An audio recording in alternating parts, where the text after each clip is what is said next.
اول خو د دې ځینوم راته واخله بشیر استاد بیا د فامیل د مشکلاتو په اړه راته ووایه. دا کلی د شیرګل نومیږي، د لغمان ولایت د عمرزیو شیرګل عمرزیو پورې مربوط راځي او مرکز عمرزیو پورې ښه. او مشکلات نو دا زموږ سیمه دی، دا نو هغه کورنۍ دی چې نن سبا د روژې شپې ورځې هم دی او د قرنطین حساب هم دی. په دې شپو ورځو کې دی ډېر سخت حالت سره مخ و. زه خبر شوم بیا هم تاسو سره رابطه ولولئ، تاسې د کور ودانې چې زمونږ او د دې غږ دې واورېده او دې ته ډېر په تمه ول.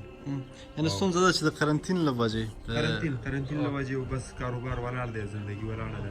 هغه څوک چې د لاس مزدوري کوي یا عادي کاروبار لري نو هغه معلومدار دومره سرمایه نه لري چې په ورځو په کور اوسي او هغه دوامداره ژوند نورمال مخې ته لاړ شي. بالکل.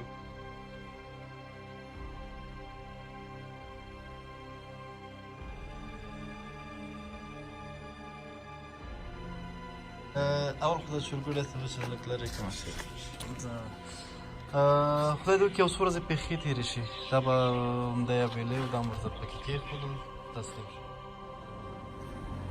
دا نو هغه کورنۍ دی جمال صاحب چې څو ورځې مخکې ما تا سره یادواري کړې وه چې د دې کورنۍ دغه روژې ته چې کوم آمادګي نیولې وه هغه کوم معاش چې و سودا یې پرې راوړې وه د روژې لپاره.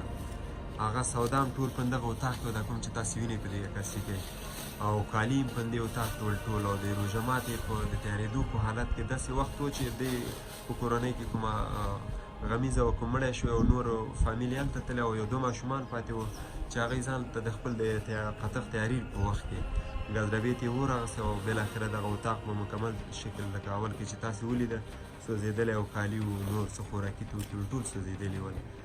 یعنې هغه څه چې لرل هغه وسوځېدل، نور ورپسې قرنطین دی بل دی نو روژه هم دغسې پاتې شوه. او بالکل بس دغه ستونزه یې وه چې زه خبر شوم کنه بیا هم تاسو ته خبر درکړم تاسې د کور ودانې چې غږ مو اورېده.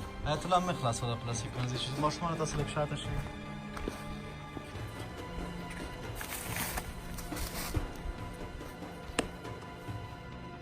دا نو هغه کورنۍ ده مخکې ما د دې درېواړو کورنۍ تاسو سره یادونه کړې وه. یو هغه کورنۍ دی چې څو موده مخکې زه خبر شوم په کور کې مریض درلوده او تر دې پورې په تمه ول چې څوک ورته یو څه ورکړي او دا مریض ډاکټر ته بوځي او بالاخره چې ناهیلې شول او خبرې تر ما پورې راورسېده.